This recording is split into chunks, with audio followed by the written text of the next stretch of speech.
Assignment 36 కదా right. ఇప్పుడు మీరు ప్రతి క్వశ్చన్ ని నేను క్వశ్చన్ చదివేటప్పుడు క్వశ్చన్ పేపర్లోనే చూడండి, ఓకేనా? క్వశ్చన్ పేపర్లోనే చూడండి. నెక్స్ట్ నేను ఎట్లా ఎక్స్ప్లెనేషన్ ఎట్లా దాన్ని జాగ్రత్తగా గమనించాలి, ఓకే రైట్. ఒక యంత్రము సగటున రోజుకి 3716 నట్లు తయారు చేయను, అయితే సంవత్సరానికి ఎన్ని తయారు చేస్తుంది? ఇగో ఒక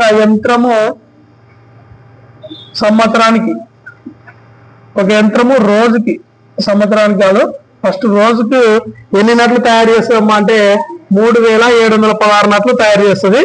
అయితే సంవత్సరానికి ఎన్ని నట్లు తయారు చేస్తుంది అని ఇక్కడ క్వశ్చన్.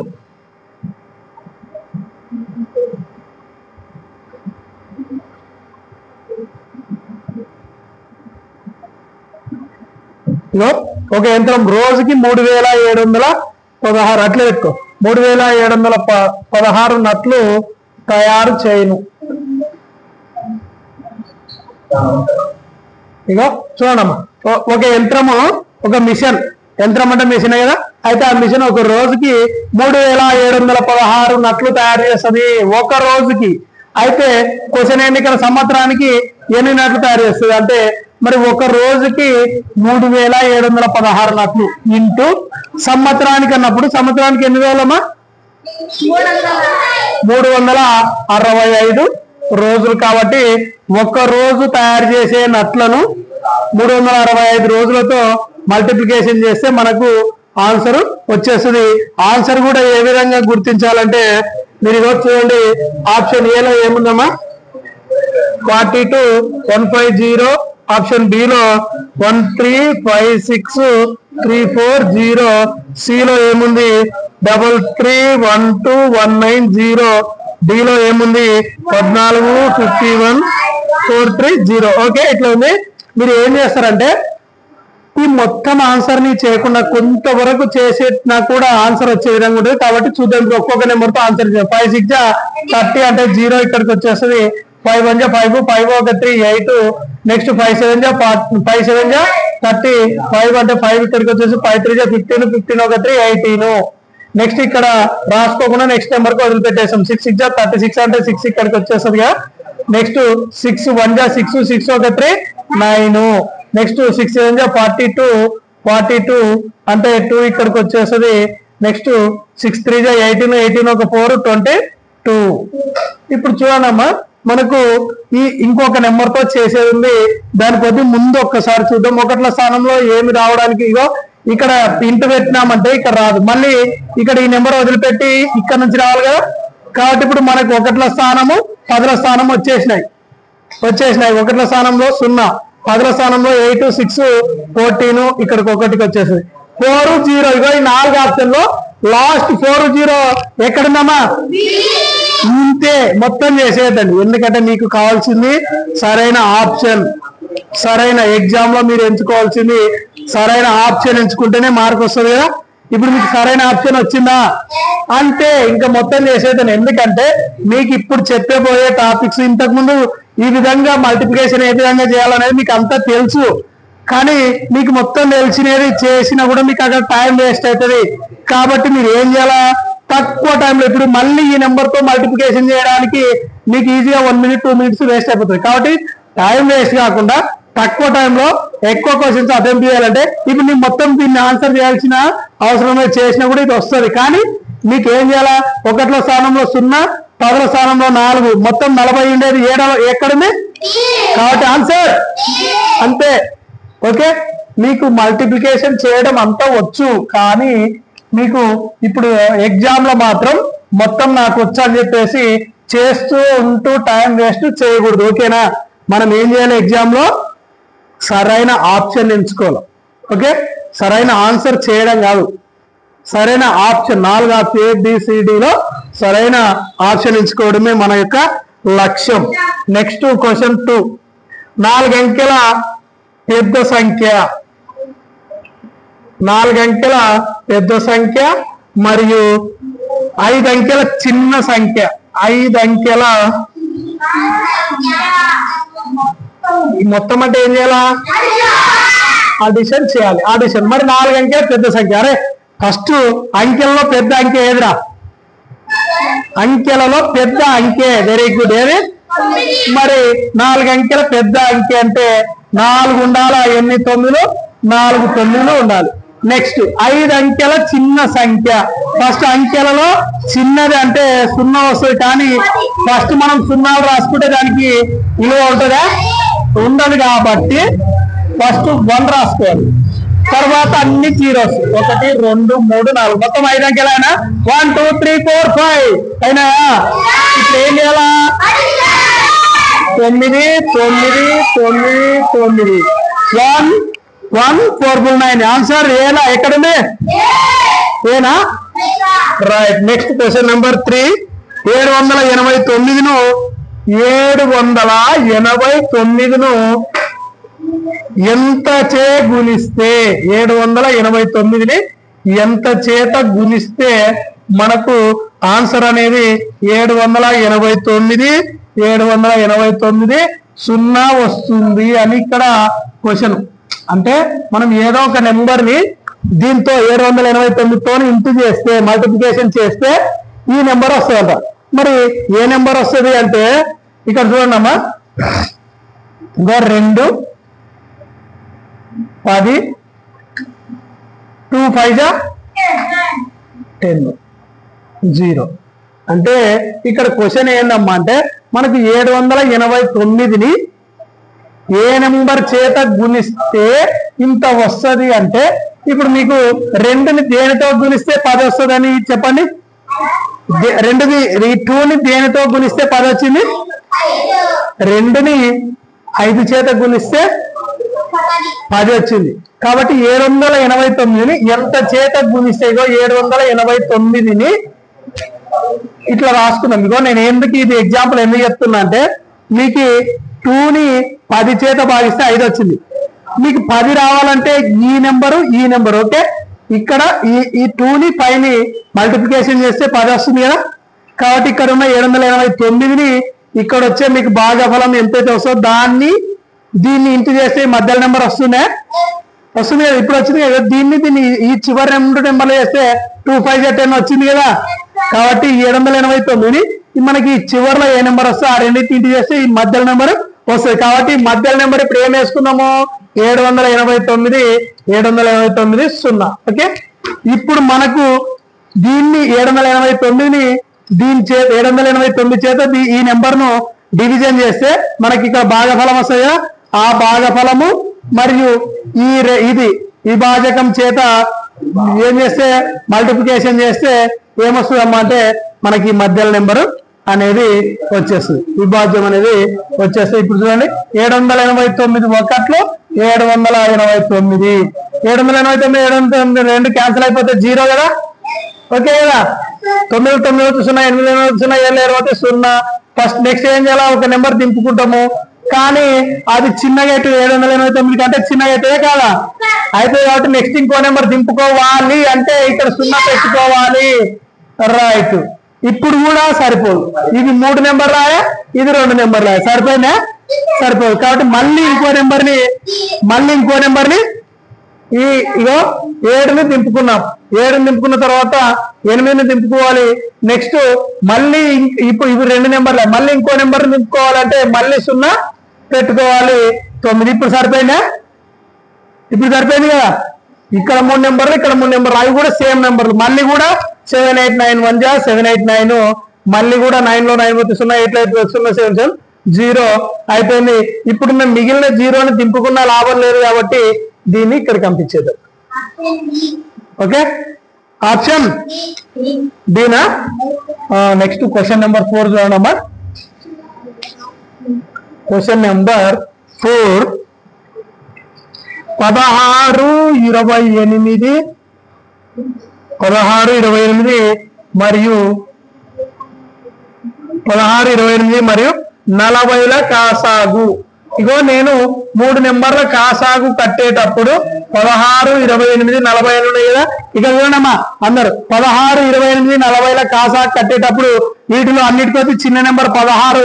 ఈ 16 అనేది ఈ రెండింటికి ఏమైనా గుణిజం అవుతుందా అంటే కాదు, గుణిజం కాదు. కాబట్టి ఫస్ట్ ఏం చేసుకోవాలి, ఇక వినో రైతు ఏమన్నారు, ఇగో ఫస్ట్ ఈ 2 నెంబర్లకి కాసాగు కట్టుకోవాలి. ఈ 2 నెంబర్లకు కాసాగు కట్టేటప్పుడు 16, 28 రెండు కలిసి ఏ టేబుల్లో గరిష్టంగా ఏ టేబుల్లో పోతాయమ్మా అంటే 2 కలిపి ఏ టేబుల్లో పోతాయి 4 కదా. 4 4లో చిన్న నెంబర్ 4 4 జా, ఇది 4 7 జా, 4 4 జా 16, 4 7 జా 28. 2 కలిపి ఒకే టేబుల్లో 4వ టేబుల్లో పోతున్నాయి. 4వ టేబుల్లో చిన్న నెంబరు 16 కదా. 16 ఎంతలో పోతుంది కదా 4 4. దీన్ని ఏం చేయమన్నా నేను 28 ఇంటూ 4 చేయమన్నా.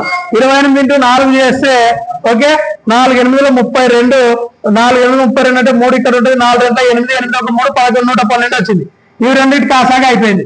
ఇప్పుడు ఏం మిగిలింది 40. ఇప్పుడు ఈ 40 112 40ల కాసాగు చేయాలి. 112 40ల కాసాగు చేసేటప్పుడు 2 కలిపి 8వ టేబుల్లో మాత్రమే పోతాయి. ఓకే 8వ టేబుల్లో చూడండి, ఇది 8 5 జా పోతుంది కదా. ఇది చూడండి 8 1 జా 8.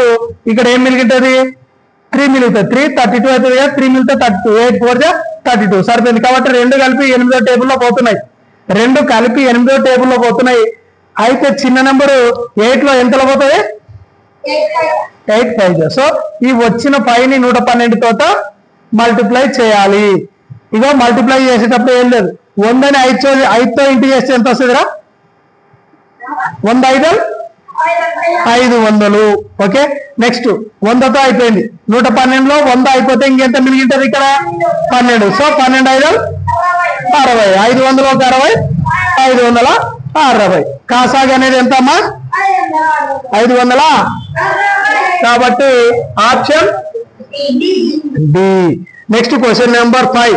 క్రింది వాణిలో 18 చేత 18 చే నిశేషంగా భాగించే సంఖ్య ఏది? ఈ నిశేషంగా భాగించే సంఖ్య ఏదో చూద్దాం ఒకసారి. ఇగో ఒకసారి చూడమ్మా, నేను ఈ టైప్ ఆఫ్ క్వశ్చన్స్ మీకు ప్రతిరోజు ఎగ్జామ్ లో వస్తున్నాయి. ఈ టైప్ ఆఫ్ క్వశ్చన్స్ అంటే భాగించే సంఖ్యలు ఏది అంటున్నానంటే దానికి మీరు ఏం గుర్తుంచుకోవాలా, భాజనీయత సూత్రాలని బాగా గుర్తుంచుకోవాలి. భాజనీయత సూత్రాలు మీకు 1 to 11 వరకు చెప్పేసిన. ఈ 1 to 11 వరకు భాజనీయత సూత్రాలు మీరు బాగా గుర్తుంచుకుంటేనే ఇటువంటి 18 చేత నిశేషంగా భాగించే సంఖ్య అంటే పెద్ద పెద్ద నెంబర్లు ఇచ్చినాడు. కింద చూడండి ఒకసారి, పెద్ద పెద్ద నెంబర్లు ఏలో ఏమి ఇచ్చినాడు, ఏలో 11 2 1 1, బిలో 11 7 8 4, సిలో 11 7 1 6, డిలో 11 7 1 8 ఇట్లా ఇచ్చినాడు కదా. అయితే ఇంత నెంబర్లు మీకు 18 చేత ఎట్లా భాగిస్తుందో కనుక్కోవాలంటే ప్రతి నెంబర్ని 18 చేత భాగించి చూడాలంటే కష్టమవుతుంది. కాబట్టి దీనికి ఏం చేయాలా, భాజనీయత సూత్రాలను ఉపయోగించుకోవాలా. మరి 18 యొక్క భాజనీయత సూత్రం మీకు చెప్పలే, కానీ ఏ విధంగా అంటే మీరు ఏ 2 నెంబర్లను ఇంటూ చేస్తే 18 వస్తుందమ్మా 2 9 గా 2 ఇంటూ 9 చేస్తే 18 వస్తుంది. కాబట్టి 2 మరియు మీరు ఏదైనా ఇప్పుడు ఈ 18 చేత భాగించాల ఒక సంఖ్య 18 చేత భాగించబడాలంటే ఆ సంఖ్య ఫస్ట్ 2 తోట భాగించబడాలి, తర్వాత 9 తోట. ఆ 2 మరియు 9 రెండింటితో భాగిస్తేనే ఆ యొక్క సంఖ్య మనకు 18 చేత భాగించబడుతుంది అని చెప్పొచ్చు. మరి 11 2 1 1 ఈ నెంబరు ఆప్షన్ ఏ 11 2 1 1 కదా. మరి ఇది 2 చేత భాగించబడాలి, మరి 18 చేత 9 చేత భాగించబడాలి. మరి 2 చేత భాగించబడుతుంది ఈ సంఖ్య, ఎందుకంటే 1ల స్థానంలో 1 ఉంటే అది 2 చేత భాగించబడుతుంది. కాబట్టి ఈ ఆప్షన్ తప్పు. నెక్స్ట్ బి చూడమ్మా, 11 7 8 4 అనేది 2 చేత భాగించబడుతుందా, ఎందుకంటే 1ల స్థానంలో 4 ఉంది. ఓకే నెక్స్ట్ 9 చేత భాగించబడాలంటే భాజనీయత సూత్రం ఏంది, ఆ సంఖ్యలోని అంకెల మొత్తం 9 చేత భాగించబడితే ఆ సంఖ్య కూడా 9 చేత. మరి అంకెల మొత్తం 1 1 2 2 7 9 9 1 8 9 8 17 17 1 4 21 21ని మళ్ళీ కలపండి 3 వస్తుంది ఈ 3 అనేది 9వ టేబుల్ లో వస్తుందా రాదు కాబట్టి ఈ ఆప్షన్ కూడా రాంగ్ నెక్స్ట్ సి 11 7 1 6 11 7 1 6 అనేది 2వ టేబుల్ లో వస్తుందా 2 చేత భావించబడుతుందా నెక్స్ట్ 9 చూడాలిగా 9 చూడండి అమ్మా 1 1 2 2 7 9 9 1 10 16 అనేది 9వ టేబుల్ లో వస్తుందా రాదు కాబట్టి ఆప్షన్ సి కూడా తప్పు ఆప్షన్ సి తప్పు అంటే ఇంకా ఏముంటది ఆప్షన్ డి కన్ను ముసుకొని పెట్టేసేయచ్చు దాన్ని ఏం చెక్ చేయాల్సిన అవసరం లేదు చెక్ చేసినా కూడా ఆన్సర్ అనేది వస్తుంది కానీ మీరు దాని కొరకే టైం వేస్ట్ చేసుకుంటూ ఉండొద్దండి ఎగ్జామ్ లో మనం గుర్తుంచుకోవాల్సిన ముఖ్య విషయాలు ఏంటంటే మన కరెక్ట్ ఆప్షన్ ని ఎంచుకోవాలి కరెక్ట్ ఆన్సర్ వరకు చేసుకుంటూ ఉండకూడదు మనము కరెక్ట్ ఆన్సర్ ని క్లిక్ చేసుకోవాలా బబ్లింగ్ చేసుకోవాలా నెక్స్ట్ క్వశ్చన్ కి వెళ్ళిపోవాలా అక్కడే మీరు టైం చేసుకుంటూ ఉన్నారనుకో మిగతా క్వశ్చన్ చేయడానికి మీకు టైం అనేది సరిపోతుందా సరిపోదు అటువంటప్పుడు మీరు ఇక్కడ చేసే టైం వేస్ట్ నెక్స్ట్ 4 క్వశ్చన్లు చేయడానికి టైం సరిపోదు మీకు 4 క్వశ్చన్లు వస్తే ఆ 4 క్వశ్చన్లు వస్తే కన్నా చిన్న క్వశ్చన్లు ఉంటాయి నెక్స్ట్ ముందుకెళ్తే అటువంటి క్వశ్చన్లు చేయడానికి నీకు టైం సరిపోదు ఊక పేపర్ ఇచ్చి వస్తారు మీకు వచ్చే 4 మార్కులు అనేది రావు ఓకేనా కాబట్టి మీరు ఎగ్జామ్ లో గుర్తుంచుకోవాల్సిన విషయాలు ఏంటంటే మీరు టైం మేనేజ్మెంట్ చాలా ఇంపార్టెంట్ టైం ని వేస్ట్ చేయొద్దని ఇక్కడ వేస్ట్ చేసినట్ట అక్కడ వేస్ట్ చేయొద్దని ఎందుకంటే ఇక్కడ ఒక 5 నిమిషాలు అటు ఇటున్న మనం తీసుకుంటాం కానీ అక్కడ వాళ్ళు తీసుకోరు ఓకే నెక్స్ట్ క్వశ్చన్ నెంబర్ 6 30 మరియు 70ల మధ్య ఏమిటిరా 7 యొక్క గుణిజాల సంఖ్య 7 యొక్క గుణిజాలు ఎన్ని ఉన్నాయి అంతే 7 యొక్క గుణిజాల సంఖ్య ఇక 30 మరియు 70 మధ్యన 7 యొక్క గుణిజాలు అరే వెరీ గుడ్ అమ్మా 35 తర్వాత వెరీ గుడ్ 42 49 56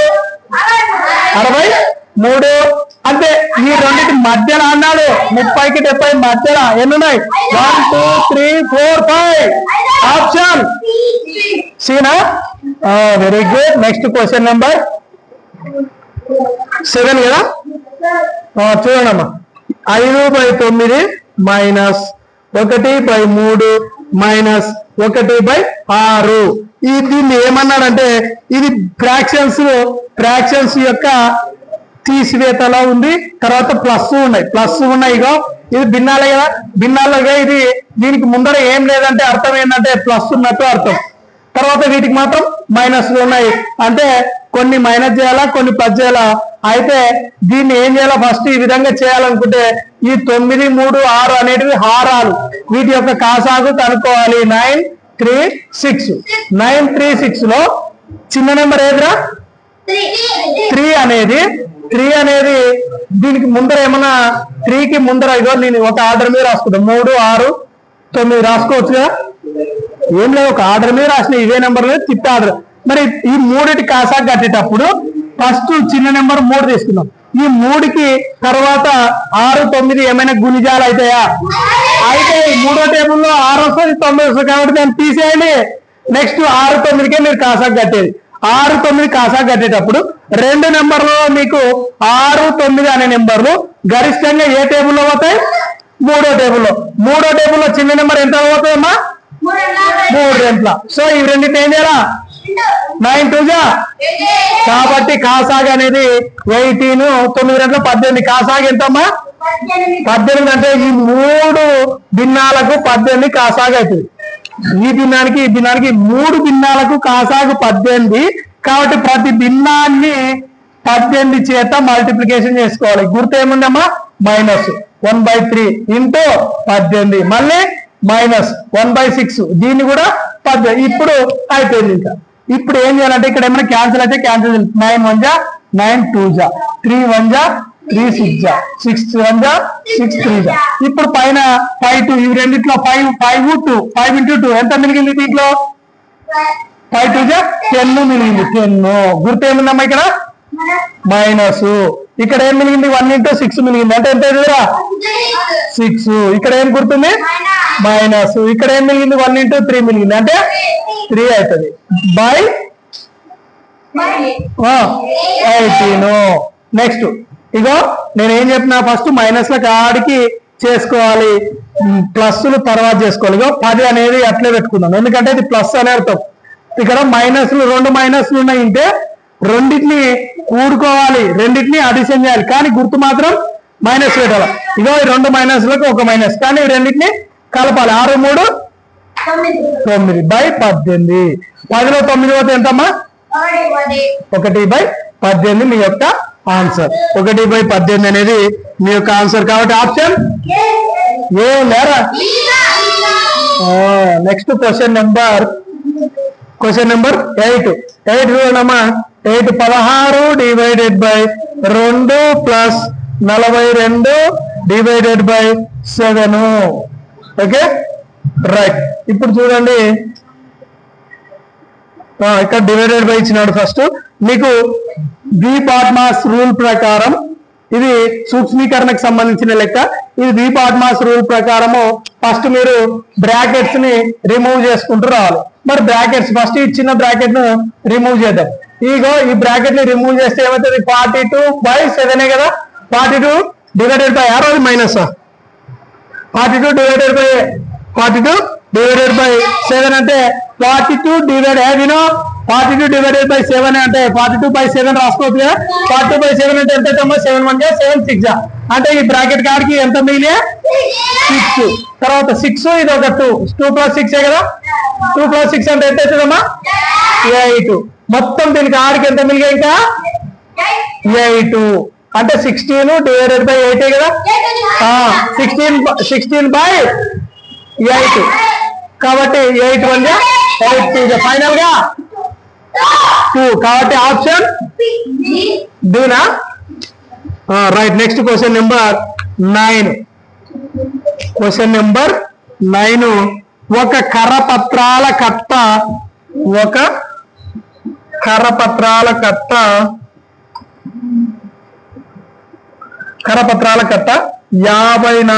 కాగితాలు, ఎన్ని కాగితాలు?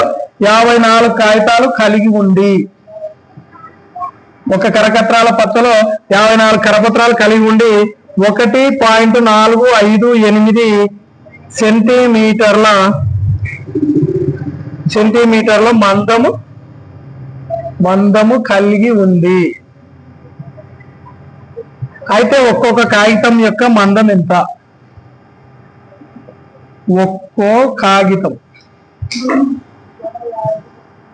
ఒక్కో కాగితం మందం అడిగినాడు. మందం ఎంత? ఇప్పుడు చూడండమ్మా, ఒక కరపత్రాల కట్ట అంటే పేపర్లది కట్ట, ఇట్లా పేపర్ల కట్ట ఉంటుంది కదా. చిన్న చిన్న కరపత్రాలు అంటే పాంప్లెట్స్, ఏమైనా మీకు ఊర్లోకి పాంప్లెట్స్ తీసుకొస్తుంటారు, అవన్నీ కలిపి ఇట్లా మందం ఉంటాయి కదా. ఆ మందం ఒక్క కట్టలో 54 ఉన్నాయట. ఆ కట్టలో ఎన్ని ఉన్నాయి? 54 కాగితాలు ఉన్నాయి. అయితే అవి ఎంత మందం ఉన్నాయంట? 1.458 సెంటీమీటర్ల మందం ఉంది.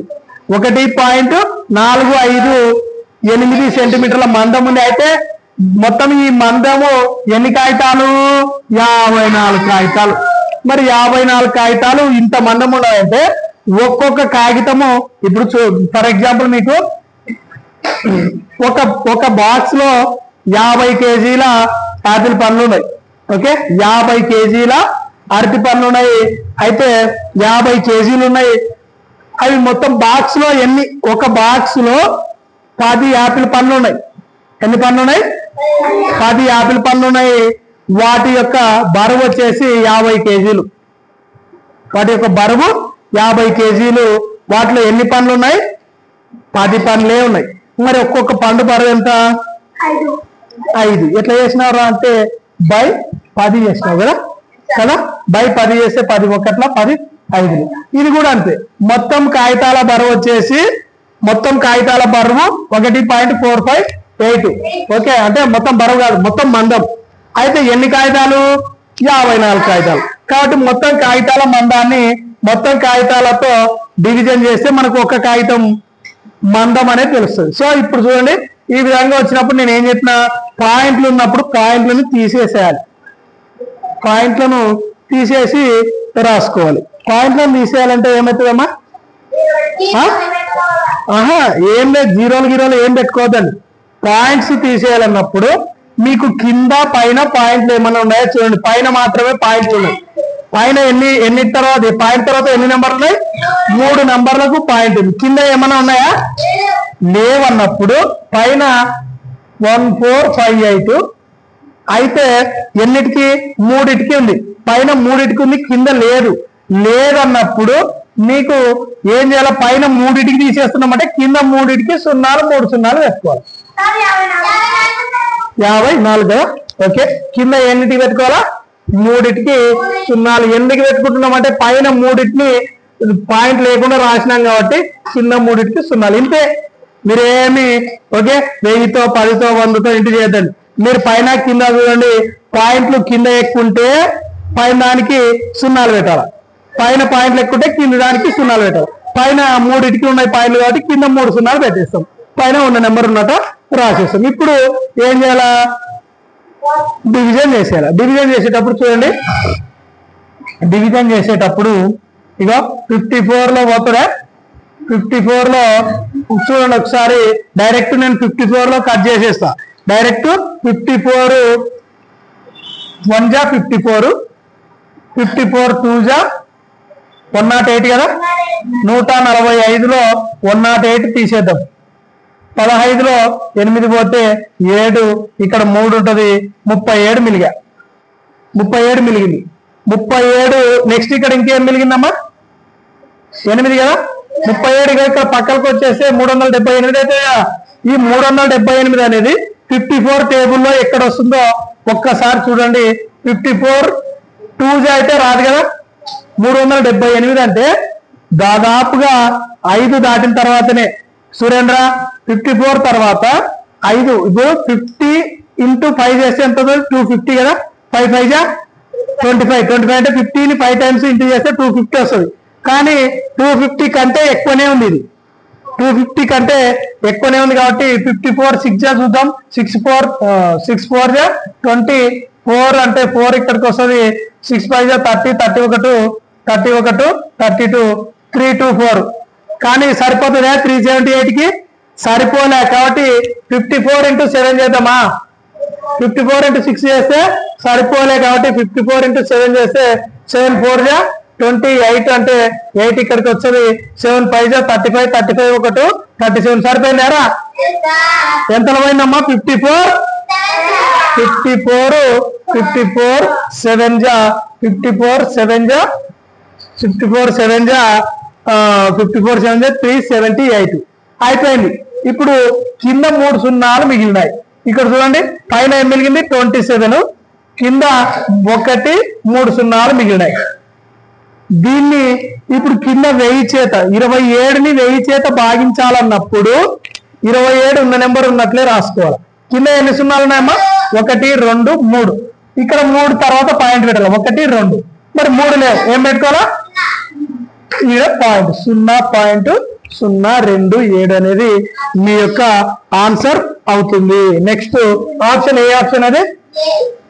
ఏనా అమ్మా? ఓకే. Next question number 10.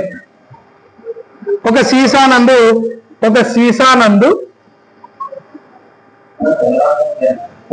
నందు ఎంత ఉన్నాయమ్మా? 1 లీటరు 140 మిల్లీలీటర్ల షాంపూ కలదు. అయితే రాజా ప్రతి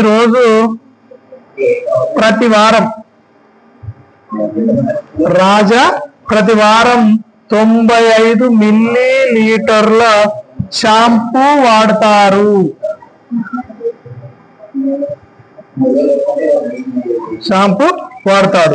అయితే ఎన్ని వారాలలో ఆ షాంపూ అయిపోతుంది? మీరు ఈ క్వశ్చన్కి ఆన్సర్ కావాలంటే ఫస్ట్ క్వశ్చన్ జాగ్రత్తగా 2 సార్లు కానీ చదివి అర్థం చేసుకుంటే ఆన్సర్ తొందర వచ్చేస్తుంది.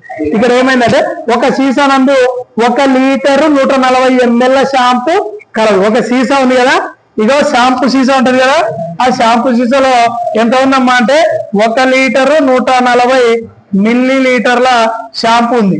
రాజా ప్రతి వారము ఎంత వాడతాడు? 95 మిల్లీలీటర్లు షాంపూ వాడతాడు. మరి రోజు షాంపూ 95 మిల్లీలీటర్లు వాడితే ఆయనకి ఎన్ని వారాలకి ఆ షాంపూ అయిపోతుంది అని ఇక్కడ క్వశ్చన్. ఎన్ని వారాలకు ఆ షాంపూ అయిపోతుంది అంటే మొత్తం షాంపూ ఎంతరా? 1 లీటరు 140 ml. 1 లీటరు ఉంది, మరి 140 ml ఉంది. దీన్ని మొత్తము మిల్లీలీటర్లోకి మార్చుకోవాలి. 1 లీటర్కి ఎన్ని మిల్లీలీటర్లు? 1000 మిల్లీలీటర్లు. నెక్స్ట్ పైన ఎన్ని మిల్లీలీటర్లు? 140. సో ఆ డబ్బాలో ఉన్న మొత్తము మిల్లీలీటర్లు ఎన్ని మిల్లీలీటర్లు? 1140 మిల్లీలీటర్లు. 1140 మిల్లీలీటర్లను రోజుకి ఎన్ని మిల్లీలీటర్లు వాడుతున్నాడు? ఒక రోజు కాదమ్మా, ప్రతి వారము వారానికి 95 మిల్లీలీటర్లు వాడుతున్నాడు. ఒక వారానికి 95 మిల్లీలీటర్లు వాడితే ఆయనకు ఎన్ని వారాలకు అవుతుంది అంటే మొత్తము మన దగ్గర ఎంత షాంపూ ఉందో మనము వారానికి ఎంత వాడుతున్నామో ఆ వారం చేత మొత్తం షాంపూని డివిజన్ చేసేస్తే మనకు ఎన్ని వారాలకు ఆ యొక్క షాంపూ సరిపోతుందో మనకు అర్థమవుతుంది. ఇప్పుడు మీ దగ్గర 70 కేజీల బియ్యం ఉన్నాయి. మీ దగ్గర 70 కేజీల బియ్యం ఉన్నాయి. మీరు వారానికి 10 కేజీల బియ్యం తింటున్నారు. వారానికి 10 కేజీల బియ్యం తింటున్నారు. మరి ఎన్ని వారాలకు వస్తుంది ఆ బియ్యము? ఎట్లా చేస్తుంది? 70ని 10 చేత భాగించినారు అంటే మొత్తం బియ్యాన్ని మీరు వారానికి వాడే బియ్యం చేత భాగించినారు. మరి ఇక్కడ మొత్తం షాంపూ 1140 మిల్లీలీటర్లు. మరి వారానికి మీరు వాడేది ఎంతమ్మంటే 95. కాబట్టి ఈ విధంగా మొత్తం బియ్యాన్ని మీరు వారానికి వాడే బియ్యం చేత ఏ విధంగా అయితే డివిజన్ చేశారో ఇక్కడ కూడా మొత్తం షాంపూని వారానికి వాడే షాంపూ చేత డివిజన్ చేయాలి. డివిజన్ చేస్తే మీకు ఎన్ని వారాలకి ఈ షాంపూ అవుతుందో మీకు అర్థమవుతుంది. కాబట్టి ఇగో 5 టేబుల్లో 2 పోతాయి కదా. ఇగో 5 1 జా 5, 5 9 జా 45. ఓకేనా? నెక్స్ట్ 5 2 జా 10. ఇక్కడ 1 ఉంటుంది 14 అంటే 5 2 జా 10. మళ్ళీ 4 వస్తుంది కదా, 4 మిగులుతుంది కదా. చూడండి ఇగో 5 2 జా 10 అంటే 2 విక్క పెట్టుకున్నా 1 14 కాబట్టి మళ్ళీ 5 2 జా 10. మళ్ళీ ఇక్కడ 4 మిగులుతాయి. 4 అంటే 40 అవుతుంది. 40 అంటే 5 8 జా 40. చూడండి ఇంకా మళ్ళీ ఏమన్నా 19 టేబుల్లో డైరెక్ట్ కొట్టేద్దామా? 19 1 జా 19, 19 1 జా 19. ఎంత మిగిలిగా 22లో? 3. Very good. 3 అంటే 38. మరి 38 19 లో ఎక్కడ పోతుందమ్మా? Very good. 19 2 జా 38. సో ఫైనల్ గా మీకు 12 వారాలకు ఆ షాంపూ వస్తుంది. ఆయన వారానికి 95 వాడుకుంటూ పోతే మనకు మొత్తం ఎన్ని వారాలకు వస్తుందమ్మా అంటే